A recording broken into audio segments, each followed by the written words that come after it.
Ja, ein herzliches Hallo aus Salzburg. Herzlich willkommen in einem für uns neuen Bereich, und zwar dem der Webvideos. Naja, da könnten Sie sagen, das ist ja nicht neu. YouTube ist schon lange in der breiten Gesellschaft angekommen. Aber neu ist für uns die Nutzung von Webvideos für Bildung im Gebiet der Gesundheitswissenschaften und insbesondere auch im Bereich der Pflegewissenschaft.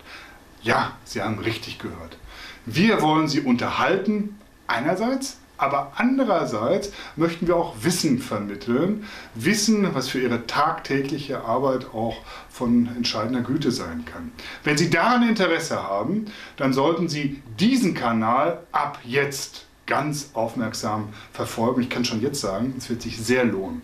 Zum Start konnten wir als frisch gekürtes WHO Collaborating Center eine wirkliche Expertin für den Bereich Pflegewissenschaft gewinnen, und zwar Professorin Currie von der Universität aus Glasgow.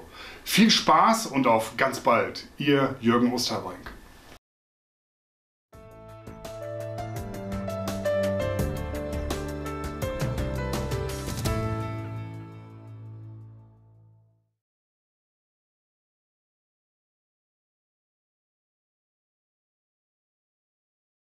That's a massive question, isn't it? Yes.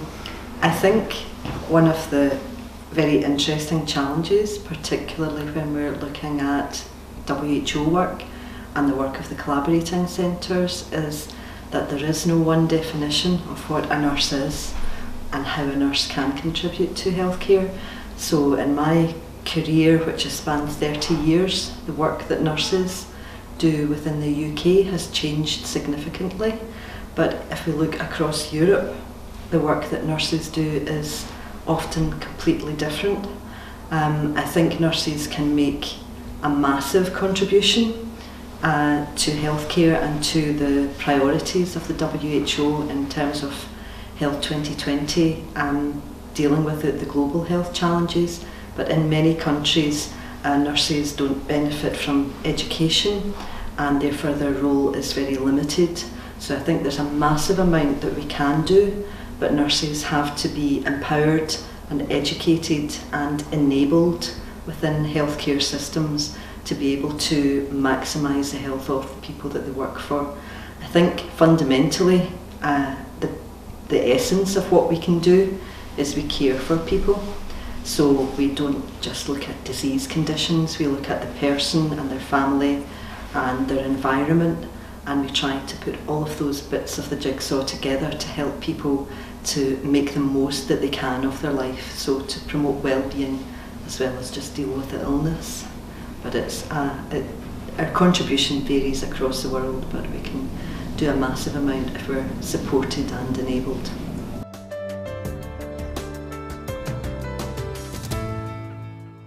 Again, it varies depending on the context that people are living in.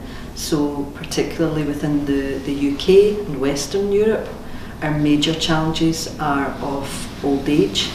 So we have significant problems growing now in terms of dealing with dementia and being able to provide supportive care for people who are living with dementia and their families.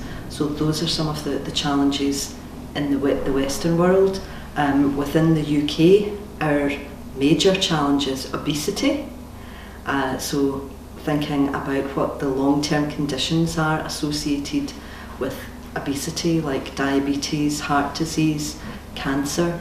So we're really having to move the Health 2020, so what the priorities for healthcare are shifting from acute treatment of conditions and intensive interventions in conditions. We have to shift to prevention, and while we're trying to reduce the incidence of problems, we have to deal with the long-term conditions. So the challenge that has for workforce development, so human resource development, is that we have to think differently about what we're doing as healthcare practitioners, nurses as well as others. So again, within Western developed countries, nurses may have to change what they conceptualise nursing as being, so we're not working in ERs and intensive cares. Well, some people still will, but that's not where most care is needed. We need to be working with people in communities and in their homes to prevent long-term conditions and manage long-term conditions. So those are some of the challenges in the Western world. In underdeveloped countries, the challenge is they simply don't have healthcare practitioners to deal with even very basic things. So if you look at some of the figures in, say, Switzerland, they would have 17 doctors or nurses per 1,000 in the population. In the UK, we have around in about 8 per 1,000 of the population. In Sierra Leone, where they had Ebola, they have 0.16. So there are major challenges in different areas of the world, and what the WHO is trying to do is develop a global policy that deals with those different priorities in different cultural contexts. So, very difficult task.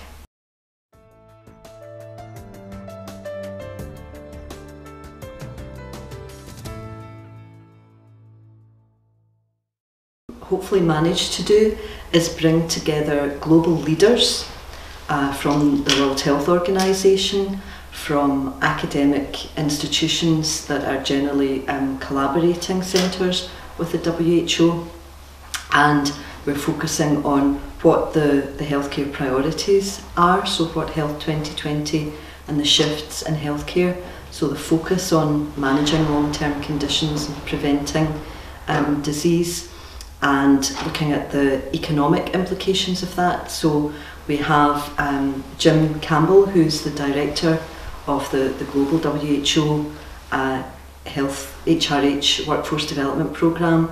We have Jim Buchan, who's an international expert in health economics, so the economic implications of trying to develop a workforce, a nursing midwifery workforce that's capable of addressing the challenges that we face in health.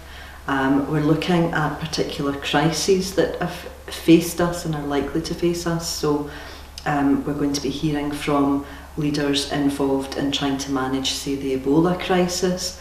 We have people talking to us about the Middle East and how the challenges of, for example, the Syrian conflict and other Middle Eastern conflicts, where health professionals are no longer working in war zones where the Geneva Convention is respected, but healthcare workers are fair target for guerrilla groups or freedom fighters or whatever.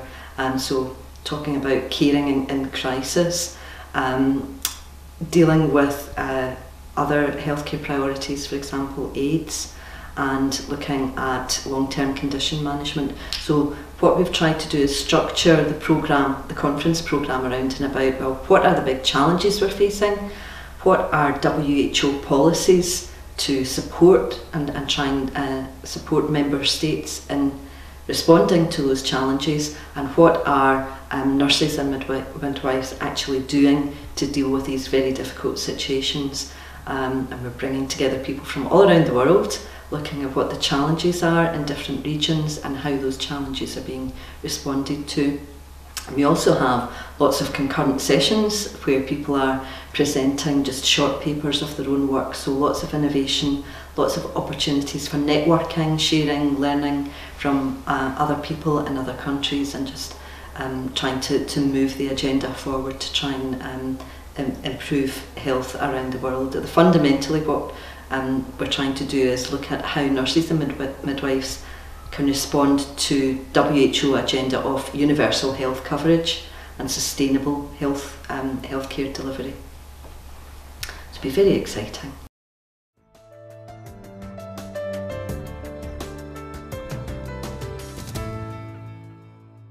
From our perspective as collaborating centres, we, in terms of nursing midwifery, we are trying to support professional colleagues around the world to engage in education and to undertake research that allows them to fulfil their professional role the best way that they can. What the politicians and global leaders have a different and challenging job to do, but we just try and support professionals to do the best they can for people who are in our care around the world.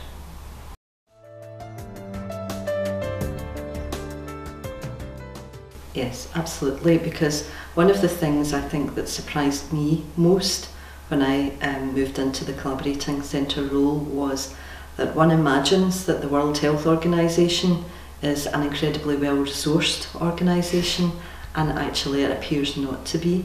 And so the work of the collaborating centres is absolutely fundamental in providing technical advice and support in terms of undertaking research or evidence synthesis that provides the technical input for the WHO programmes to go ahead, and also the networks of collaborating centres that we have in Europe, or there's a global network of collaborating centres in nursing midwifery. There's 43 collaborating centres for nursing midwifery only. There's lots of other topics where there's special expertise, but they provide the WHO with that global access to expertise and technical support and advice to move agenda forward. And they also then are able to have the expertise to go into different countries and provide support and advice where that's needed or sought. So I think they are a very important mechanism to support the work of the WHO.